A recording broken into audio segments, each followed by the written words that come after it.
Shamaa akkam jirtu kun boku miidiyaan egaa guyyaa irraa kanasii viidiyoo adda biraadhaan walitti deemnee dhufnee jirra jechuudha.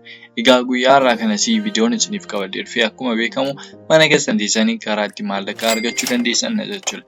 Egaa viidiyoo kana haga dhumaatti yoo daawwattanii karaa itti maallaqaa argachuu dandeessan ni barattu jechuudha. Egaa chaanala keenya kanaaf warri haaraa taatan immoo subscribe gochuudhaan maatii nuuf ta'uu ni dandeessu. Viidiyoo kanallee like gootanii jalqaba akka hin daganneessin jecha viidiyoo isiniif qabannee dhufnee jira. Egaa akkuma beekamu liinkii weebsaayitii kanaa descriptionii viidiyoo kanaa jala isiniif kaa'amee jira jechuudha. Liinkichatti gaafa buutanii weebsaayitii kana fakkaatu keessa isin gasha. Add LTC jedhama jechuudha maqaan weebsaayitichaa. Egaa as bukkeetti dashboardii akka kanaan nuuf dhufa. As bukkeetti looginii fi register kan jedhu jira jechuudha. Isin register ishee jettu kanatti al takkaa ishee qofaatu isinirraa eegama jechuudha. Isa booddee as bukkeetti username gashituufi jira. Kan barbaadan maqaa keessan gashituufi jechuudha. Itti aansuudhaani username gashituufi itti aansuudhaani maqaa keessan gashituufi itti aansee maqaa abbaa keessanii gashituufi jechuudha. Itti aansuudhaan immoo iimeela itti fayyadamaa jirtanii gashituuf jechuudha. Itti aansuudhaan paaswordii gashituufi paaswordii isaatti guutan irra deebitanii asitti guutuufi qofaatu isinirraa eegama jechuudha. Isa booddee jendarii keessan yoo meelii taatan meel yoo fiimeelii taatan fiimeel gootu jechuudha.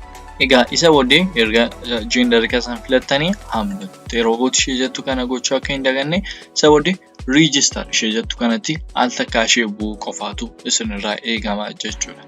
Egaa erga register yookaan login gootanii booddee dashboardii weebsaayitii keenya kana fakkaataa jechuudha. Egaa asirratti maal hojjannee tura kan nuni LTC argannu isa jiru ilaaluu ni dandeenya. Egaa kan inni nuuf kaffalu karaa Litecoin'idha jechuudha.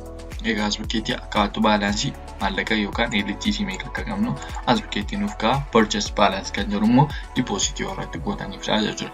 Isa kana bukkee naannoo egaa account balance keenya irratti akkamitti LTC arganna isa jedhuu fi as bukkeetti earn kan jedhu karaa hedduu jira jechuudha. Amma fakkeenyaaf surf kan jedhu kana jira jechuudha. Surfii keessa gaafa seennu akkuma argitanii as bukkeetti aannotti roobot ishee jettu kanatti al takkaa ishee guutuu fi dan enter gochuu qofaatu isinirraa eegama jechuudha.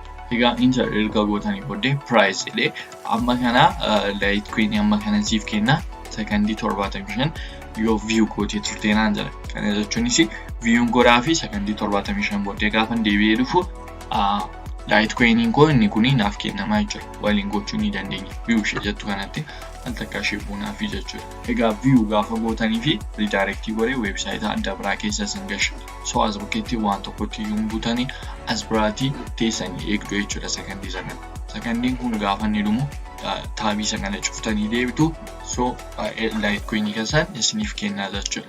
Egaa akkuma argitanii sekondii keenya dhumeera back goonee deebinaa jechuudha. Egaa gaafa deebinu akkuma argitanii baalaansiin keenya nuuf dabalamee jira jechuudha. Sasila qabnu irratti nuuf dabalamee jira jechuudha. Egaa itti aansuudhaan immoo short links kan jedhu kana jira jechuudha. Egaa short links baay'een keessan beektu yaada jechuudha. Egaa as bukkeetti akkuma argitanii Litecoin amma kana siif kennaa naan jira. Maal yoon godhe view godhe akkuma view godhaa fi garuu akkuma calliseen ta'a osoo hin taane yoonni captcha fidee aannotti roobotun godhaa fi yoonni immoo continue godheedhe continue godhaa fi step tokko lama sadii na deemsisee redirect godhee na fida. Litecoin'ii koo amma kana siif hin kenna sanaan jedhee naaf kenna as keessa hojii hedduu jira.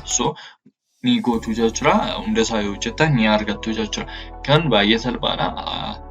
Yaaltanii argachuu ni dandeessu yookaan hojjettanii argachuu ni dandeessu. Egaa akkuma argitanii as keessaa kan nuti itti hojjennu surfii fi short linksidha. More surfii fi short links irratti focus godhaan isiniin jala. Egaa itti aansuudhaan bukkee wantoota hedduu jira. Bantanii ilaaluu ni dandeessu. Overwalleenis akkuma short linksidha jechuudha. Egaa itti aansuudhaan advertisedha. Kun more advertii gochuu barbaadaniifidha jechuudha. Depositiitti gootanii kanas inni ilaallu bira darbina jechuudha. Karaan nuti maallaqa argachuu dandeenyu inni adda biraa immoo referral systemii keenyaadha jechuudha. Egaa referral systemii keenyaanis ishee kana koppii goonaa jechuudha. Liinkii mataa keenyaan nuuf kennama referral systemii keessa seenna dan ishee kana koppii goonee hiriyoota keenya hundumaa fi share goonaa jechuudha. Egaa hiriyoonni keenya yookaan nama nuun share gooneef suni gaafa isaan liinkii keenya kanaan seenanii percentii 8 isaan irraati ni arganna jechuudha. Gaafa liinkii keenya nam tokko laqee register godhee hojii hojjechuu jalqabu percentii 8 linkii keenya irraati nuuf kaffalamaa jira. So referral system isaanii akkasitti hojjeta.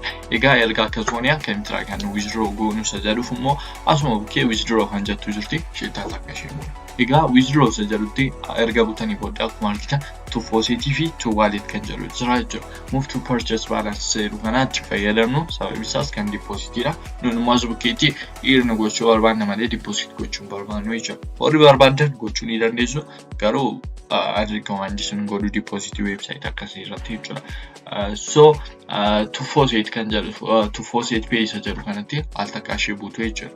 Egaa to faucet pay isa jedhutti al takka ishee erga buutanii booda akkuma argitan minimum withdrawal duwwaa tokko torba LTC dha jechuudha. Egaa gaafa nama kanarra ga'u bakki kun naaf banama kallattii maanii Litecoin addressii koo faucet pay irraa fidanii achitti ergisiisadha jechuudha. Itti aansuudhaan immoo to wallet kan jedhu kana jira.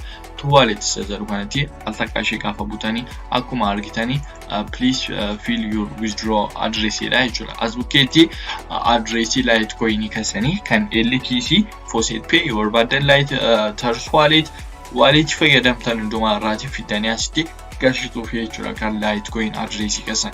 Warri immoo Trust wallet faucet pay banatii jirtanii yaadu jirtu taanaanis video hojjedheera akkaataa Trust wallet banatan jedhee jechuudha. Trust wallet faucet pay akkaataa banatan iddoo tokkotti hojjedheera. So isa ilaaltanii banachuu ni dandeessu jechuudha. Egaa addressii keessan asirratti guutuu fi withdraw gochuu qofaadha. Egaa websaayitiin kun yoo hojjeta hundi keessan yaaltanii qarshii irraati earn gochuu yookaan argachuu ni dandeessu. Websaayitii ajaa'ibaadha.